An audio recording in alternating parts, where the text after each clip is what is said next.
pengorbanannya. Selalu saya menekankan kepada pengorbanan dan pengorbanan. Sebab apa? Sebabnya tidak ada satu cita-cita, tidak ada satu kemauan yang akan berhasil tanpa adanya pengorbanan. Negara Kesatuan Republik Indonesia ini berdiri bukan hadiah dari Belanda, bukan hadiah dari Jepang, tapi Negara Kesatuan Republik Indonesia dibangun di atas aliran darah bangsa Indonesia, dibangun di atas cucuran air mata seluruh rakyat Indonesia. Dengan pengorbanan inilah terwujud Negara Kesatuan Republik Indonesia. Maka saudara-saudara, jangan putus berkorban untuk membiayai agama Islam ini. Mari kita biayai agama Islam ini dengan sebagian kekayaan dan harta kita. Kita biayai masjid, kita biayai masjid taklim, kita biayai masjid dzikir, kita biayai segala macam kegiatan-kegiatan Islam. Yang membaca Rotibul Haddad kita biayai, yang membaca Rotibul Atos kita biayai, orang yang mengadakan dzikir kita biayai. Dengan kita berkorban mengeluarkan biaya ini, insya Allah Islam hidup di Indonesia ini. Alhamdulillah kita sudah mendapat at-tajliyah, penjernihan dari Al-Mukarram guru kita Habib Rizik tentang peristiwa Isra Mi'raj. Sudah tidak perlu saya menjelaskan karena sudah begitu jelas. Yang saya lanjutkan, akan saya lanjutkan pidato Habib Rizik yang terbelakang. Yang mau saya lanjutkan untuk memberantas korupsi. Ini saudara semuanya ini termasuk pendukungnya Bapak Presiden. Karena Bapak Presiden akan mengejar segala koruptor. Gak usah ke Antartika Pak Presiden, gak usah ke Padang Pasir, cukup orang sekitar Anda saja tangkap yang korupsi, selesai urusan. Betul apa tidak? Gak usah jauh-jauh ke Antartika. Antartika gak ada koruptor. Di situ es, yang ada binatang, namanya binatang Siberia, binatang buas, yang ada, yang bulunya itu 30 cm tebalnya. Itu binatang yang ada di Antartika. Tidak ada orang. Saya minta ini semua tadi syair yang Anda ucapkan itu semuanya pendukung Pak Prabowo. Karena Pak Prabowo akan menangkap. Itu peribahasanya, artinya sejauh sana pun bukan berarti Pak Prabowo mau ke Antartika. Di Antartika nggak ada orang korupsi. Yang ada di sekitar Pak Prabowo. Betul apa tidak? Itu aja tangkap. Kemudian ada pernyataan Pak Prabowo kemarin.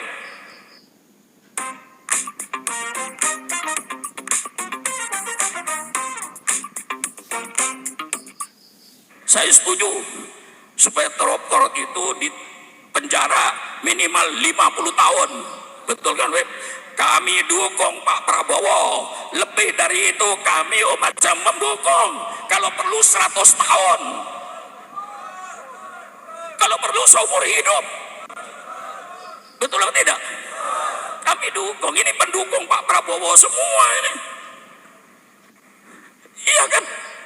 Untuk menangkap korupsi.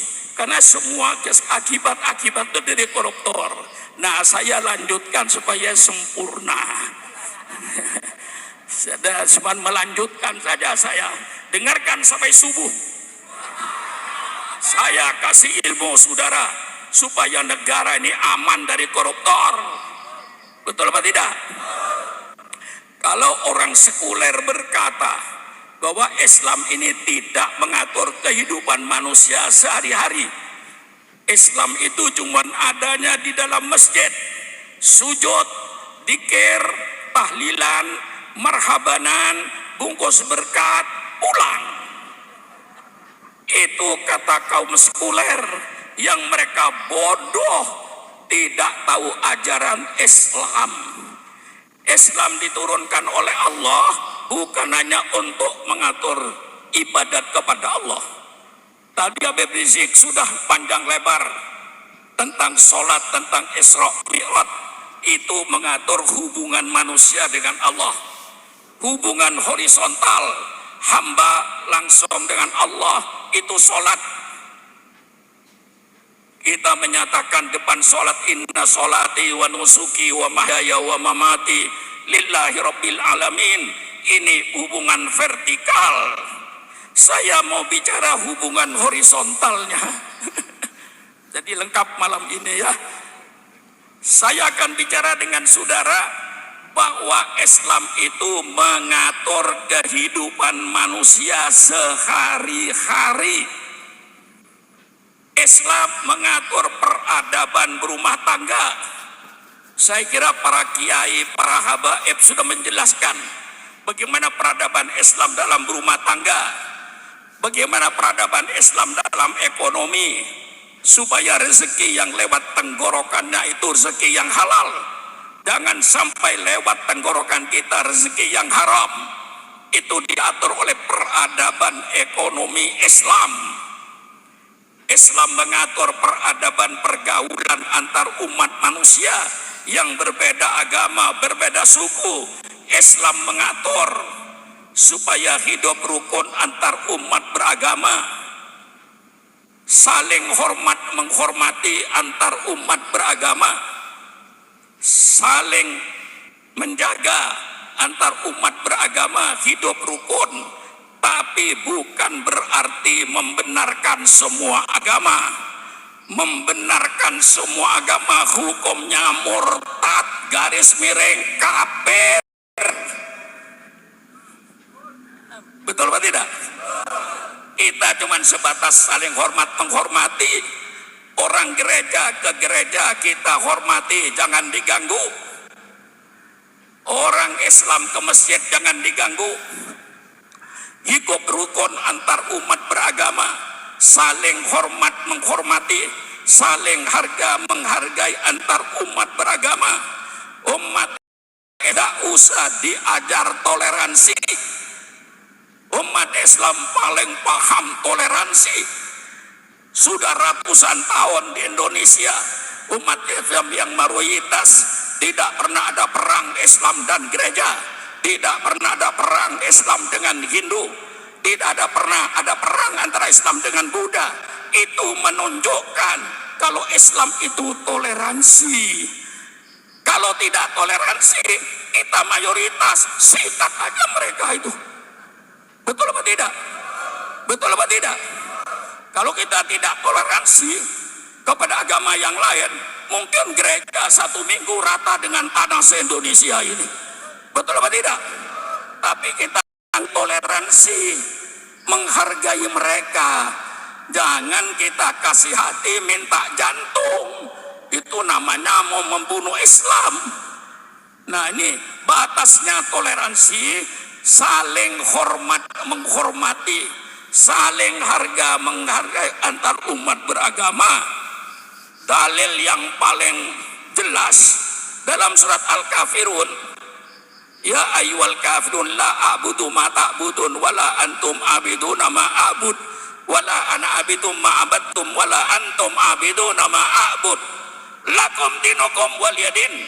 Saya tidak menyembah apa yang kamu sembah dan kamu pun tidak menyembah apa yang saya sembah. Saya bukan penyembah apa yang kamu sembah dan kamu pun bukan penyembah kepada apa yang saya sembah. Saya menyembah Allah Subhanahu wa taala. Lakum dinukum waliyadin. Agama lo, agama lo. Agama gua. Kerjakan agama lo. Gua tidak mengganggu agama lo. Gua ngerjakan agama gua. Lo jangan ganggu agama gua. Kurang jelas gimana ini?